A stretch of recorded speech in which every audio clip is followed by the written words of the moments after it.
hatto bolalarini orasida, farzandlarini orasida munosabatini ikki xil qilgan ota-ona zolimdir degan Rasululloh hadislari bor. Bu nima degani?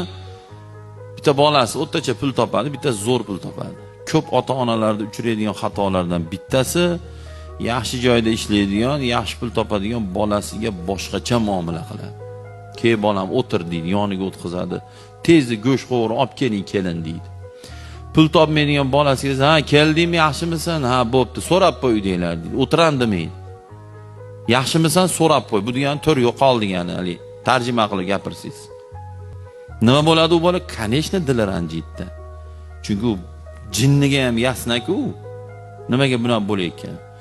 Ota-ona adolatlik bo'lish kerak. Shuncha Rasululloh alayhisalom bolalaringni orasini ajratmanglar. Erkalatishda, yoshligida bo'lsa, muomalada ko'rishdi.